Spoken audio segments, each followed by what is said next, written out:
Community Cats podcast. Ready? Let's go. Welcome to the Community Cats podcast. I am your host, Stacy LeBaron. I've been involved helping homeless cats for over 20 years with the Merrimack River Feline Rescue Society. The goal of this podcast is to expose you to amazing people who are improving the lives of cats. I hope these interviews will help you learn how you can turn your passion for cats into action. Today, we are speaking with Elizabeth Putsche. Elizabeth is the founder and executive director of For All Animals, a 501c3 nonprofit organization dedicated to improving the lives of animals through legislative initiatives, grassroots activism, and multimedia campaigns.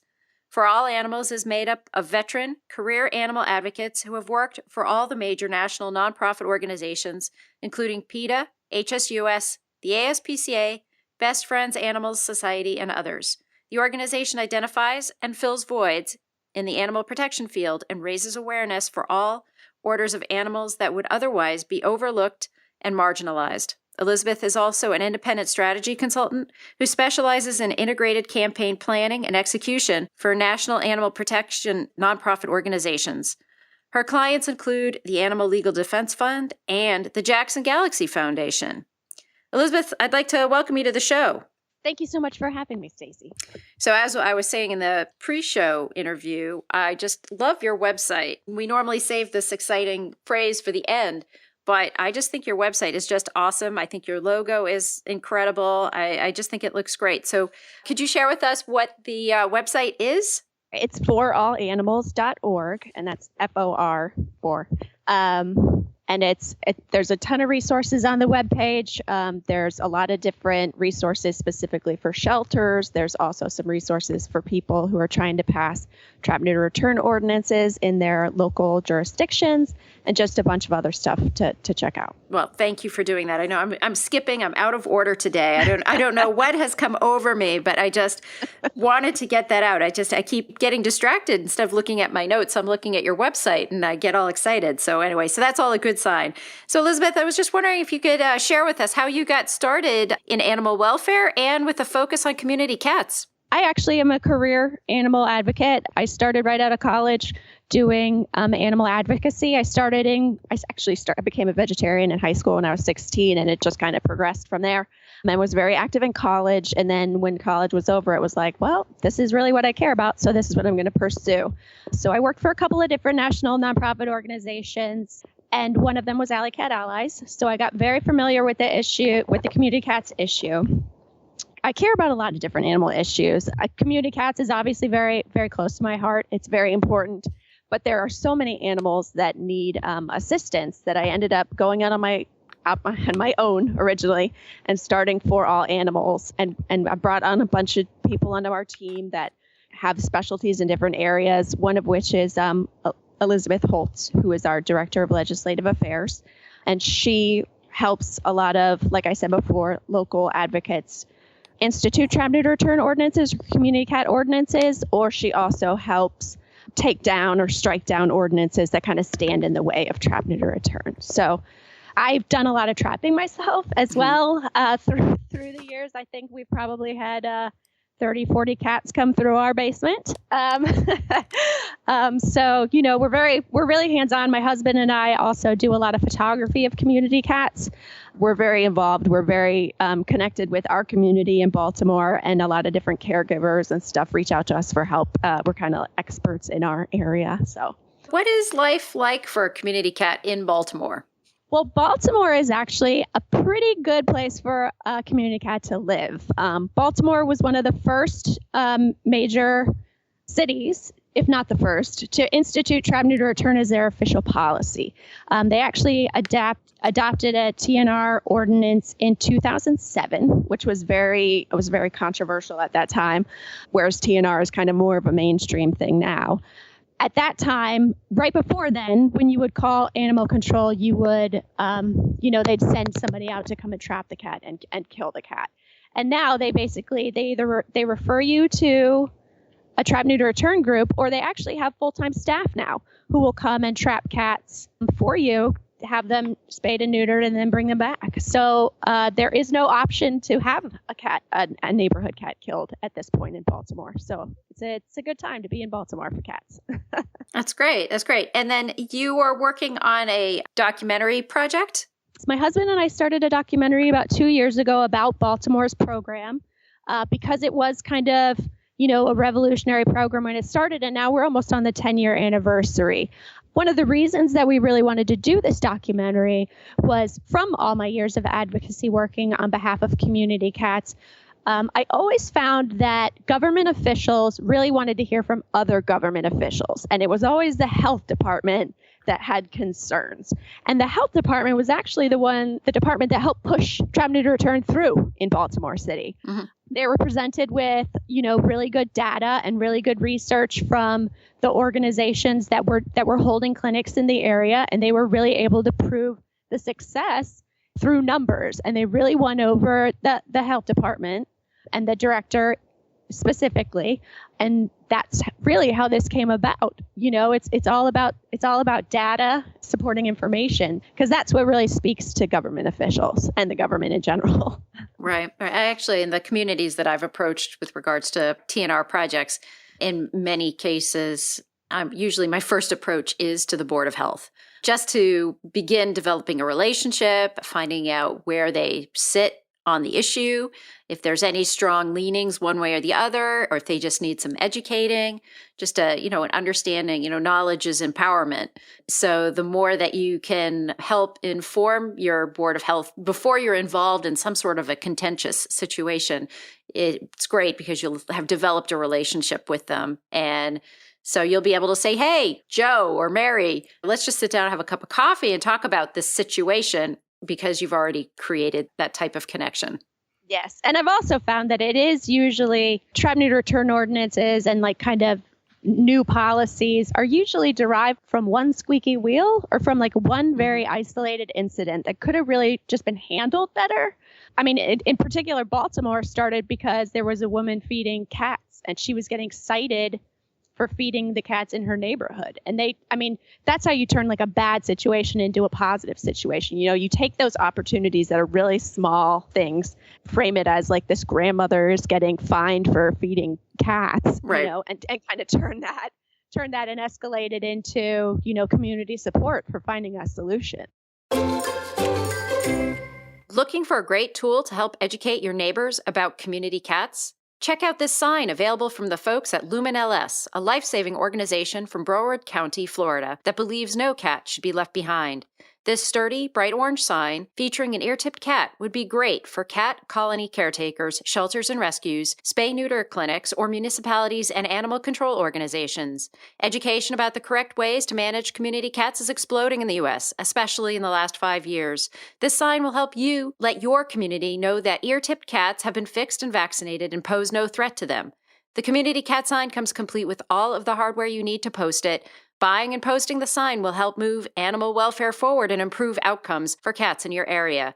You can view and purchase the signs directly from our Facebook page at Lumen LS. They also have a colorful informational brochure about community cats, plus lots of other resources. Support the Community Cats Podcast and lumenls.org by going to Lumen LS on Facebook today. When you think about an audience for this documentary, who will want to see it? Well, I really want this to be accessible to advocates who are across the country, to be able to show it to people who they're trying to convince it's a good idea. They're government officials, or even just people who aren't necessarily convinced trap neuter return is the way to go. And also just people who know that there are cats outdoors, but don't know that there's a program. I think that, documentaries are really hot right now, and it's a really interesting way to kind of get a deep dive into more information about an issue that you don't necessarily understand. And as much as I don't think community cats is a super complicated issue, that may just be because I've been working on it for 10 years. It's a concise way to get a lot of information across in 90 minutes. And focusing on Baltimore and the success of the program, I think kind of shows a model for how the program can kind of start fledgling and end up a robust program that has the support of, Best Friends Animal Society actually chose Baltimore as one of its concentrated cities, and put a lot of money into helping with the spay and neuter of our cats because we were such a progressive city. So I'm assuming that the shelters in Baltimore all have pretty live release rates. They do. They have improved drastically since trap neuter return was adopted. We're actually still waiting on a report from the city shelter, which is Barks, to see exactly, how many lives have been saved. But I can guarantee that they're definitely seeing less cats come in and a lot of less kittens, which a lot of people don't understand, that a lot of the neonatal kittens coming into shelters are the product of community cats. So less kittens coming in means more cats' lives are being saved and being adopted out. So, I always try to stress the importance of community cat programs helping to reduce shelter killing and helping to reduce shelter intake, because not everybody sees those connections. I termed a thought of the kitten-free zone. I had a funder look at me like I had 10 heads when I said back in the late 90s in the area that we were working in that we're operating in a kitten-free zone. And he was like, what is a kitten-free zone? He was from Boston and I was up on the North Shore of Massachusetts. And I said, what it means is we cannot provide enough kittens for the people who come in here wanting to adopt kittens. So right. Yes, our community does produce some kittens. We do get some feral kittens, but it was 30 to 50 kittens a year, which our community could absorb 300 to 400 to 500 kittens a year. So at that point in time, we were going to other parts of the state to try and find kittens to bring them in. So that was, at that point in time, there were plenty of kittens across Massachusetts to kind of fill us up. But now that's not the case. And so, now we're at a different point with regards to kittens in the Northeast. Your program is working when you see a substantial drop in intakes with regards to kittens. Then the next wave is the adult cats. And I know that was always a question of us in the Northeast, was like, okay, we can see how we can fix sort of the kitten issue, but now what about the adult cat issue? How do we reduce that? And that is, really getting out there and really getting as many cats as you can into low cost, high volume spay neuter. So I'm sure your statistics will come out. You have a great position in your organization, and it's called the Attorney at Paws. I know you mentioned her earlier, I believe. Could you just expand a little bit more about what Elizabeth does? Attorney at Paws is one of our programs at For All Animals, and it is our Director of Legislative Affairs, Elizabeth Holtz. She offers one-on-one assistance to advocates who are looking to improve or remove ordinances in their local community. The truth is that the majority of laws that affect companion animals happen on a local level. There aren't a lot of state and no federal, really, besides anti-cruelty laws, that really address the way that we care for our animals, like cats and dogs. So what she does is has a lot of experience working with government officials on a local level. She offers one-on-one support to advocates. She works with groups. She gives presentations. She'll come to your town. She'll give a presentation to your government officials. She'll provide them with model ordinances. We have a load of fact sheets and resources for people to share with their legislators or to just have for themselves. A lot of FAQs about why legislation is good or bad, and help take some of the mystery away from some of the ordinances that small towns and large towns try to pass. Yeah, sometimes I look at hear about different ordinances around, and I just feel like there needs to be a good house cleaning done. There's some weird laws on the books in some towns, that's for sure. But putting stuff on the books that really helps community cats, especially, we always love when we can get something passed that includes funding for spay neuter. That's always a great day.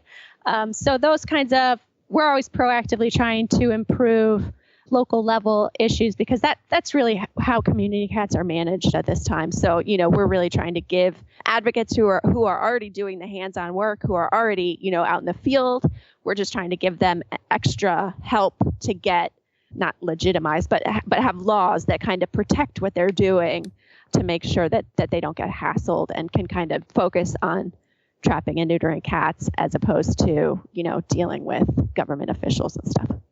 I noticed you also have another program, Photographers for Animals. What's that? Photographers for Animals is We have a huge list of pro bono photographers and videographers who have offered to donate their time to animal protection groups. So basically, we have a list where you can contact, or nonprofits can contact photographers in their area. And these photographers have already said that they're willing to take any kind of photos. So that could be adoption photos, that can be photos of an event that you're holding, that can be photos that you need as part of an investigation if you're doing like an anti-cruelty case or something like that. These are just people who just really want to help. These are photographers, who have a certain skill set, who really want to help animals in their community.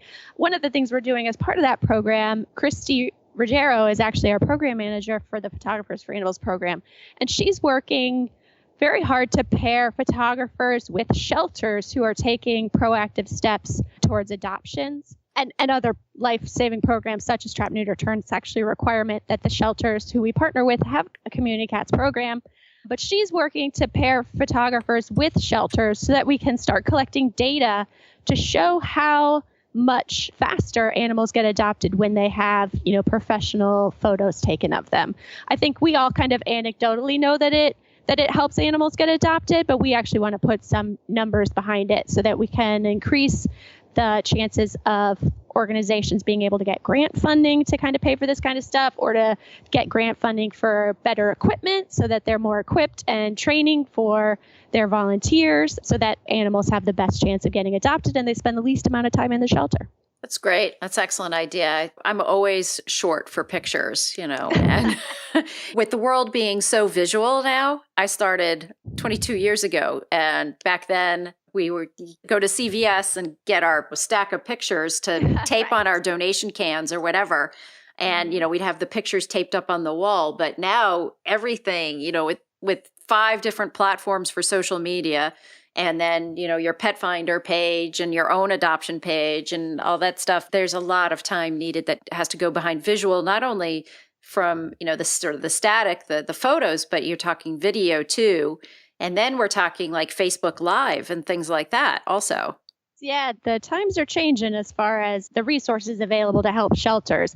Specifically with those kind of things, we have another program called Picture Me at Home that actually helps shelters do that kind of marketing, that provides different materials like share graphics and stuff that are already laid out that they can use, and different adoption programs or fundraising programs that they can use that are kind of turnkey marketing out of the box. Because a lot of shelters don't have time for that kind of stuff. And that's why we're kind of trying to reinforce the importance of photography through this program and the data that we're collecting. But also just the way that shelters are marketing themselves and the way that they're perceived by the community can make a huge difference with the amount of adoptions that they get. And I think a lot of shelters are making really progressive moves. I just don't think that the general public is necessarily as perceptive to the changes, especially if the shelter is not proactive in getting that message out. So as much as they could be really changing their programs internally and really doing everything they can to save lives, if the surrounding community doesn't know that they've changed in that way, they may not be coming to the shelter to adopt an animal. Right. So just kind of raising the status of shelters is one of the Picture Me at Home's program's main goals. Changing preconceived opinions of shelters is a battle that is fought continually. Something that a shelter did 15 years ago, it carries through to today in many people's minds. They will never forget what happened then. And if it happened 15 years ago, it's going to happen today. Changing that mind shift is really, I think, one of our most challenging questions that we have facing us today. I agree. Yeah. And that's really one of the reasons.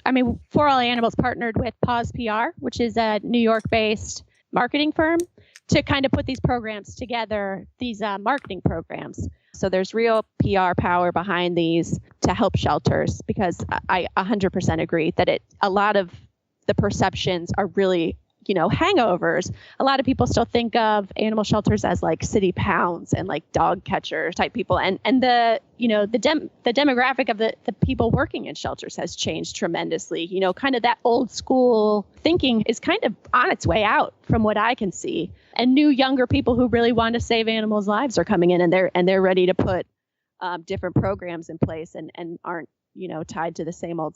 We've been doing this forever, so that's how we're going to do it. Yep. Kind of policies. Oh, yeah. And I think that's great. I think that there's lots of changes happening in the sheltering world.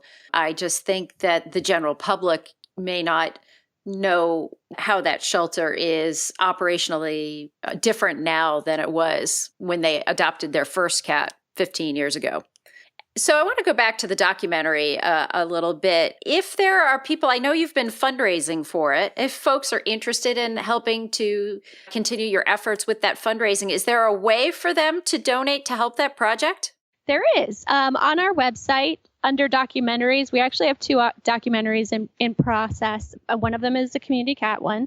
You can click on that and actually make a donation that goes directly to that project. And all donations are tax deductible because we're a 501c3. But yeah, I mean, we would just really appreciate any support that we can get from the community. I really do think that the documentary will be a good resource. I think that, it'll be really helpful in persuading people that Trap, Neuter, Return it not only is a mainstream program, but it really is the only program that we should be doing for community cats. Now, if people have any questions or follow up for you, how would they find you? They can email us through forallanimals.org. There's a contact form, or they can reach us at info@forallanimals.org. Elizabeth, is there anything else you'd like to share with our listeners today? I'd just really like to thank them for everything that they're doing for community cats. Obviously, people who do Trap, Neuter, Return, trappers, people who do the spay neuter are all very passionate and such wonderful, thoughtful people to put cats' lives, so high, to dedicate as much time as we all end up doing in pursuit of saving cats' lives. I think that it's so commendable. And, a lot of times it can get really discouraging and, it can be a lot and can get bogged down. But, I just want to thank them for everything that they're doing, for trapping, recovering cats in your basement or in your bathroom. All of it makes such a huge difference, not only for the specific cats, but for the movement across the country. Elizabeth, I want to thank you so much for agreeing to be a guest on my show, and I hope we'll have you on in the future, maybe hopefully when the documentary is close to being finished, or we can get an update on that. Yeah, that would be great. Thank you for listening to Community Cats Podcast. I would really appreciate it if you would go to iTunes and leave a review of the show. It will help spread the word to help more community cats.